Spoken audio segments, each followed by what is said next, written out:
kamu harus tahu tentang yang namanya idiom. Terus itu nggak tahu aku namanya apa ya. Bingung kan? Sama gue bingung anjir. Cacingan atau anugerah? I buy a lot of food because he eats like a horse. Oke, dalam contoh kalimatnya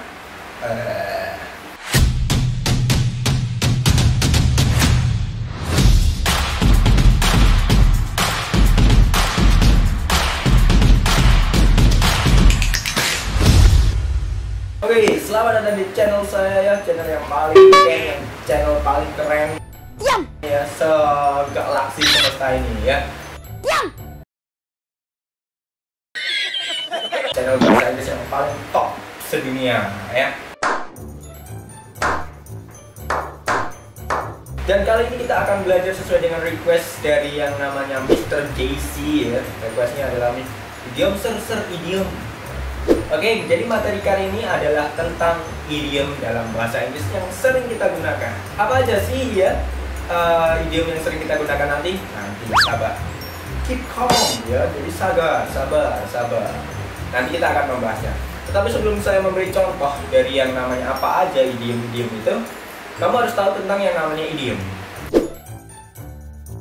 Idiom itu adalah suatu ungkapan atau ekspresi yang tidak bisa dimaknai secara kata per kata. Jadi kita emang harus benar-benar tahu dari maksud frasa tersebut atau kata tersebut. Jadi kita nggak bisa lah ya memaknai translate secara biasa seperti itu, nggak bisa.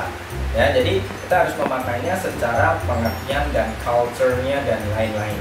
Bahasa Indonesia kita juga punya yang namanya idiom.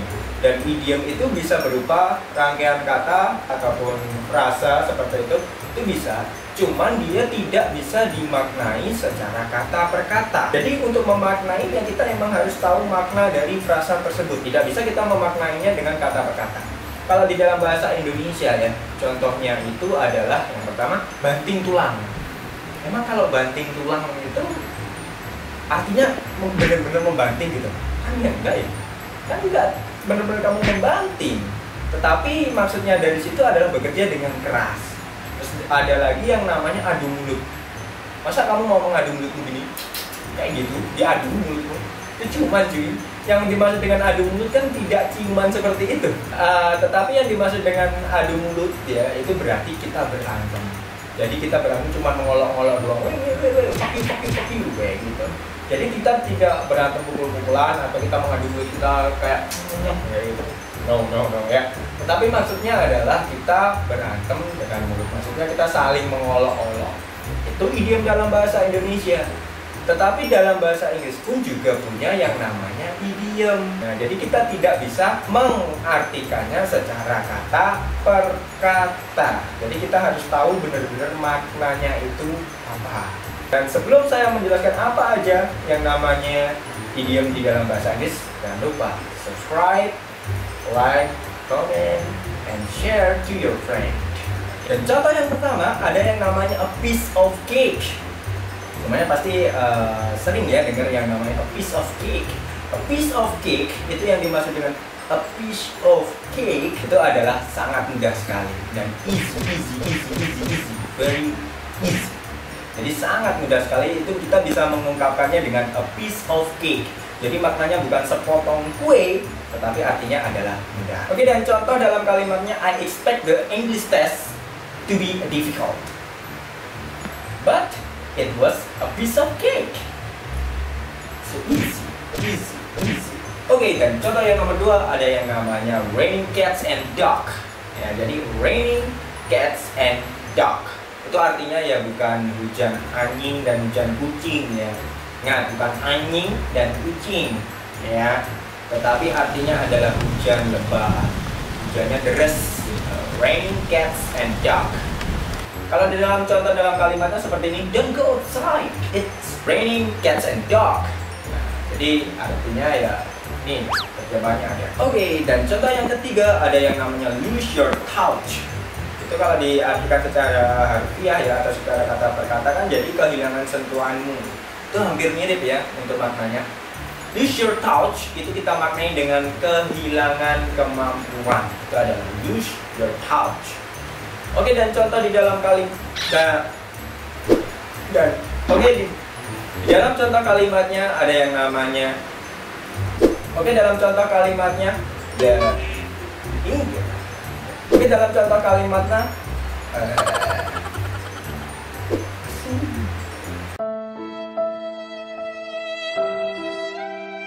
2,000 years later.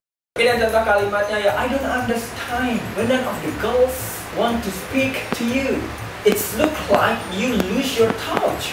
Oke, dan contoh yang keempat ada yang namanya hit the sack. Hit the sack itu artinya bukan kamu memukul-mukul apa namanya sack ya. Sack itu dalam bahasa Indonesia apa ya? Batu. Bahasa Indonesia apa? Sak ya, sak yang buat beras itu loh ya. What? Terus itu nggak tahu aku namanya apa ya. Itu bahasa Indonesia apa? What the fuck? Itu artinya bukan seperti itu, tetapi artinya adalah kita ingin tidur ya, atau ingin tidur ya tidur. Hit the sack itu artinya adalah tidur. Dan contoh dalam kalimatnya I'm sure tired. It's time for me to hit the sack. Oke, dan contoh yang kelima, ada yang namanya ring a bell. Ring a bell. Apa sih yang dimaksud dengan ring a bell? Maksudnya adalah kayak seolah-olah itu kamu pernah menjumpai ya, tetapi kamu lupa, kayak diingatkan gitu loh. Jadi seumpama kamu ketemu sama orang ya, terus tiba-tiba kamu ingat tapi lupa namanya, nah itu ring a bell. Seperti itu. Bingung kan? Sama gue bingung lagi. Pokoknya itulah ya maknanya ya. Kalau dalam contoh kalimatnya bisa seperti ini. Have you met my friend Jarwo? I'm not sure, but the name ring a bell. Jadi kayak gitu contohnya ya. Ya kayak seolah-olah kita ingat gitu. Ini mengingatkan, mengingatkan, maksudnya mengingatkan. Atau seolah-olah kamu gimana ya? Anjing. Oke, dan contoh yang keenam ya, ada yang namanya cool as a cucumber. Apa artinya? Artinya bukan keren kayak timun. Memang timun keren, panjang, hijau, kerennya apa anjir? Kagak ada keren-kerennya. Berarti maksudnya apa? Maksudnya bukan seperti itu, tetapi maknanya adalah tenang, sangat tenang, relax, tenang. Itu adalah cool as cucumber. Jadi sangat tenang. Contoh dalam kalimatnya, the first time when I taught my student, I'm cool as a cucumber. Oke, dan contoh yang nomor 7. Ada yang namanya in hot water. Itu artinya ya bukan kamu di air panas, nicet, coy, nicet. Bukan kamu nyemplung air panas. No. Tapi artinya adalah dalam masalah. Jadi sedang dalam masalah. Itu adalah in the hot water. Dan contohnya dalam kalimat, contohnya seperti ini. I'm in hot water. Can you lend me money? Oke, dan contoh yang ke-8 ada yang namanya eat like a bird.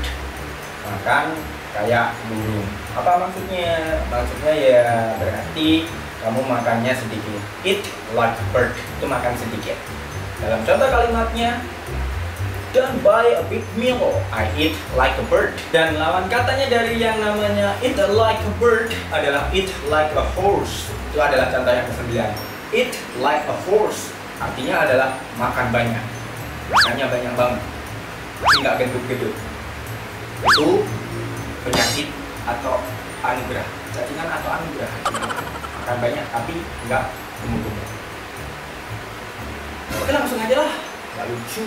Langsung aja lah ke kalimat ya. I buy a lot of food because he eats like a horse. Oke, dan contoh yang terakhir ada yang namanya break the ice. Artinya apa? Artinya adalah mencoba berkawan. Ini mencoba berkawan bisa menggunakan break the ice. Break the ice. Oke, langsung aja contoh dalam kalimat, gak usah lama-lama ya. He made a joke to break the ice.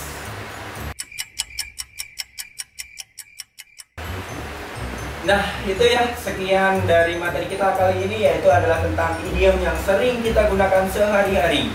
Jadi idiom itu tidak bisa dimaknai secara kata-kata, kata per kata ya, tetapi bisa dimaknai secara langsung atau secara culture atau secara kebudayaan. Jadi kita memaknainya secara langsung atau dari kalimat atau dari frasa tersebut. Jadi kita nggak bisa memaknainya satu kata dimaknai jadi satu no, ya. Jadi kita memaknainya langsung semuanya. Nah, sekian dari materi saya kali ini ya, semoga bermanfaat ya. Amin amin ya rabbal alamin, semoga bermanfaat, and see you later in the next video and the new lessons. Okay, bye bye, see you later. Don't forget to subscribe. See you later.